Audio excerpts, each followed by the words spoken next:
Yo les gens, j'espère que vous allez bien, je vous retrouve aujourd'hui pour une nouvelle vidéo sur The Crew 2 et aujourd'hui on part ensemble pour un test amélioration customisation de la McLaren Senna qui sort officiellement demain avec la prochaine mise à jour, en sachant que du coup si je peux vous la montrer un petit peu en avance et voilà, la tester en vidéo, c'est grâce à Ubisoft qui m'a fourni un compte TTS sur lequel vous verrez, je suis icône 9999, j'ai 99 millions de bucks et de crew crédit. Donc ne soyez pas étonnés, c'est pas un glitch, c'est pas un cheat, c'est simplement un accès spécial au jeu, voilà, donné par Ubisoft. D'ailleurs on peut évidemment comme d'habitude les remercier en commentaire. Donc petite McLaren Senna qu'on va pour l'instant rouler un petit peu d'origine et puis après évidemment on regardera les customs et les améliorations, en sachant que cette voiture là était la Hero Car de Forza Horizon 4, c'est-à-dire la voiture mise en avant sur les artworks du jeu, sur les cinématiques, et que ça fait plaisir de la retrouver sur un autre jeu et de pouvoir du coup un petit peu la rouler sur d'autres maps. Donc la McLaren Senna en quelques chiffres, c'est quand même une voiture très impressionnante. On a un moteur V8 4 litres biturbo qui sort 800 chevaux, ce qui fait que cette McLaren Senna est tout simplement une des McLaren les plus puissantes de série au monde, pour 1400 kg environ. Ça donne aussi le 0 à 100 en 2 secondes 8, le 0 à 200 en 6 secondes 8, ce qui est assez fou puisque ça veut dire qu'il faut seulement 4 secondes pour passer de 100 à 200 km/h, ce qui est vraiment assez abusé.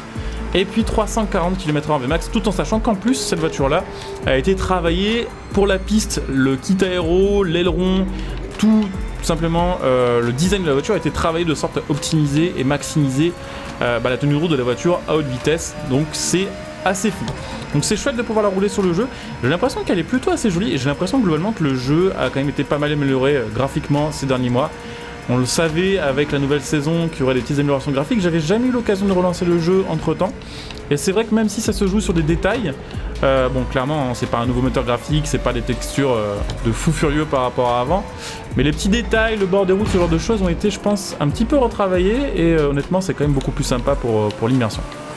Donc on va aller tester la nitro, on va faire un petit freinage avec, une petite pointe encore, et puis on ira regarder les customs et les améliorations pour voir un petit peu ce que ça peut donner la Senna sur The Crew 2. En sachant que sur Horizon 4 c'était une très très bonne voiture. Bon, peut-être que sur The Crew 2 ce sera le cas, peut-être pas, la physique est très différente, on va dire le réalisme aussi, mais on va voir quand même ce que ça peut donner. Bon, le son est assez sympa, mais j'ai envie de dire, ça sent quand même vraiment bien le repompage puisque toutes les McLaren de ce jeu font vraiment quasiment toutes le même son. Donc c'est un son de McLaren clairement, c'est un son de V8 McLaren, mais c'est pas forcément le son approprié. Donc ouais, le freinage est très bon par contre, j'allais dire l'accélération est bonne, la VMAX est bonne, mais le freinage est très très très bon. Elle est stylée.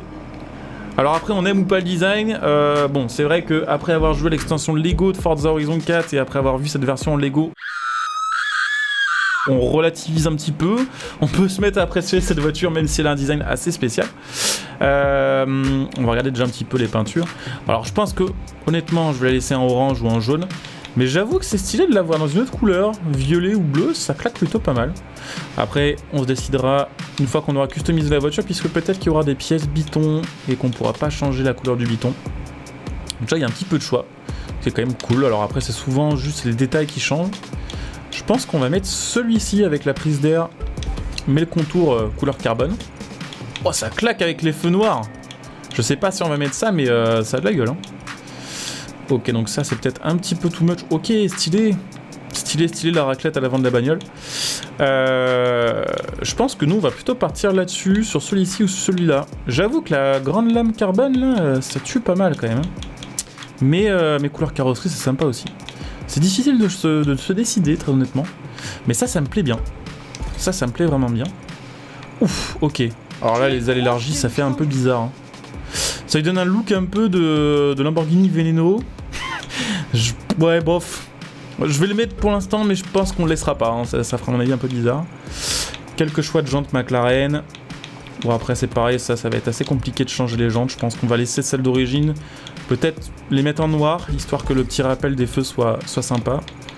On va mettre les étriers orange, mais je pense qu'on changera selon la peinture de la voiture. Ok, les petits rétro-courses. On peut mettre un peu de carbone, pourquoi pas. Bas de casque, on va laisser full stock du coup, puisque ça donne mieux, je trouve, le petit rappel couleur carbone avec la lame avant qu'on a mis. Alors attendez, je regarde juste un truc. Est-ce que ça vient par hasard des ailes avant? Non, pas du tout. Ok. Donc ça c'est fait, les ailes arrière, tant qu'on y est on va les mettre élargies, hein, sinon ça va faire un peu chelou. Oh c'est stylé ça. Alors j'aurais bien aimé un mix des deux, mais bon, ok. On peut la mettre en couleur carrosserie ou mettre juste l'aileron couleur carrosserie, et ça franchement c'est pas mal. Alors là, changement des échappements, changement de la forme de pare-choc. Ouf. Alors c'est vénère, mais après on dirait vraiment plus une Senna, quoi. Je pense qu'on va partir plutôt sur celui-ci avec les détails en carbone et l'échappement d'origine avec les 3 sorties. Et puis on va faire le classique hein, pour l'intérieur. Je vous avoue que carbone et noir, ça passe plutôt pas mal. Alors voyons voir ce que ça donne. Ça donne qu'on va directement enlever les ailes élargies. Hein. Déjà, après le reste passe bien. En tout cas les ailes élargies à l'avant sont pas folles, mais à l'arrière je trouve que ça peut passer. Ça fait quand même fat. Je sais pas, je réfléchis. C'est pas souvent hein, que je mets les customs d'élargisseurs sur The Crew 2. Mais c'est que souvent c'est trop en fait. Souvent c'est beaucoup trop. Alors pareil, on va regarder les vanités. Des fois il y a des pneus sport qui peuvent être un peu sympas. Mais là sur ce sauvegarde-là ils sont pas débloqués. Ok. Donc après bah, la couleur, difficile de choisir. Ce qui est un petit peu abusé c'est que la couleur des lames qui sont dans le pare-choc avant reste bleue dans tous les cas. Donc bon, faut voir. En fait avec la couleur de base ça rend pas forcément super bien. Avec le violet ça peut passer. Avec le bleu bah c'est nickel parce que c'est la bonne couleur. Mais c'est un peu dommage qu'on puisse pas changer la couleur de ces petites lames. Mais on va la mettre bleue, ça changerait un peu. Puis évidemment on va l'améliorer comme vous en doutez. Et ça donne 450 km/h, ce qui me paraît beaucoup. Ça fait longtemps effectivement que j'ai pas joué à The Crew 2, mais dans mes souvenirs 444, 443 en général c'est la stat affichée max pour les hypercars. Donc là 450 c'est quand même un petit peu au-dessus, ça risque de peut-être se voir un petit peu quand même en game. 1100 chevaux, ok ça se tient pour une caisse qui fait 800 chevaux de base.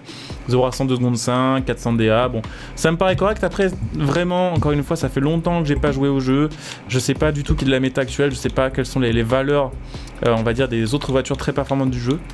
En tout cas celle-ci me paraît plutôt sympa. On va se faire un petit Big Land avec pour voir. Donc c'est parti avec notre petite Senna améliorée, voilà sur le Big Land. On va voir un petit peu ce que ça donne niveau chrono. En sachant que ce qui est pratique avec Big Land quand même, c'est que ça permet de tester globalement les hypercars, puisque ça permet de tester l'accélération, la nitro, on va dire de A à Z au niveau d'une charge. Ça permet de tester l'appui à haute vitesse, les freinages, parce qu'il y a quand même des gros freinages, et puis évidemment l'accélération et la VMAX. Je crois que je l'ai déjà dit. Donc c'est, on va dire, une bonne épreuve pour se rendre compte des qualités et des défauts d'une voiture. Alors malheureusement l'épreuve là est de nuit, donc c'est pas le meilleur moment pour voir la custom.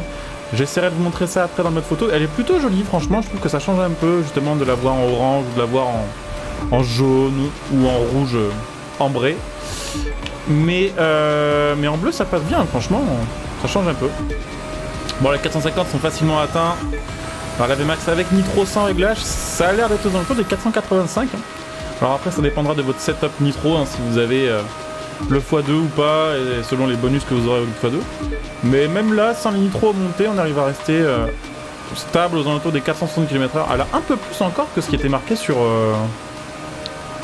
les stats. Hein. Ça me paraît beaucoup. Bon après, évidemment, sur The Crew 2, beaucoup d'hypercars vont à des vitesses complètement pétées. Mais là, ça me paraît quand même vraiment beaucoup pour une hypercar sur du plat sans nitro. Hop, je vous montre un petit peu le gameplay en vue intérieure quand même. Ça c'est pareil, j'ai l'impression que la sensation de vitesse est un peu plus sympa qu'avant. Enfin, c'est pareil, hein, c'est peut-être parce que ça fait longtemps que j'ai pas joué, du coup j'ai l'impression peut-être de redécouvrir le truc, je sais pas. Mais ça tartine. Hein. Elle tartine, alors par contre ça va être un peu chiant ce virage là, il y a un petit saut. Donc ça va, on l'a plutôt bien géré, on a eu de la chance. On va pouvoir claquer notre deuxième nitro. Elle est rapide, hein. Elle est très rapide. Alors évidemment, ça peut paraître débile de dire ça pour une caisse qui roule à 480, c'est obvious que ça va vite. Mais elle me paraît peut-être pas méta, mais en tout cas à l'époque où je joue beaucoup à The Crew 2, elle aurait été probablement dans le top 3. Ce qui est quand même pas rien, clairement. Donc ça fait plaisir, peut-être que ça va changer un peu la méta actuelle. Ça va peut-être changer un peu la gueule des Summits aussi. Hop là. Bon ça va, là, assez d'appui largement pour enchaîner tout ça à l'aise. Donc ouais, bonne VMAX, bonne accélération, très stable, bon freinage aussi, hein, on a pu taper quand même un gros freinage là avant les sauts, ça passe très bien. Donc voiture très équilibrée, je sais pas si elle est spécialement rapide, mais elle est très équilibrée je trouve.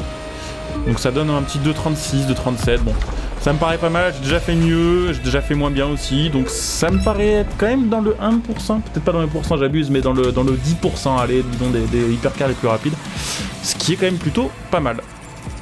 Et du coup on va arriver à la fin de cette petite vidéo de présentation de la Senna. Je vous présenterai demain en vidéo l'autre voiture nouvelle de cette mise à jour, qui va être la Pontiac GTO, donc là on partira complètement sur notre délire. Mais j'aime bien pouvoir les customiser ces voitures là, et même si on les a sur d'autres jeux, elles sont jamais aussi customisables que sur TC2. Donc rendez-vous demain pour la prochaine vidéo, pensez à vous abonner, pensez à liker, à partager, à venir me follow sur Twitch pour ceux qui sont intéressés pour me voir en live. Comme d'hab, la chaîne Twitch est en description et en commentaire, donc n'hésitez pas à venir follow pour les prochains lives. N'hésitez pas, si vous avez Amazon Prime, utilisez votre Twitch Prime sur ma chaîne Twitch, ça vous permettra de me soutenir gratuitement en vous en profiter de plein de petits bonus. Vous pouvez me retrouver sur les réseaux sociaux, sur Twitter, si vous avez envie de m'envoyer des messages privés, si vous voulez être au courant de mes actus, n'hésitez pas. Si vous voulez soutenir ma chaîne gratuitement en achetant vos produits à bon prix, n'hésitez pas à utiliser mes liens de soutien qui sont sous cette vidéo. J'ai un lien Stronging pour acheter vos jeux et vos cartes d'abonnement, un lien Battle.net pour acheter évidemment vos configs PC. Et puis pour ceux qui souhaitent me soutenir sur le long terme, n'hésitez pas à donner un soutien de ma chaîne via le bouton rejoindre cette vidéo. Bien sûr, là aussi il y a plein de petits bonus. Donc je coupe ici, je vous dis à très bientôt. Bonjour à tous, ciao.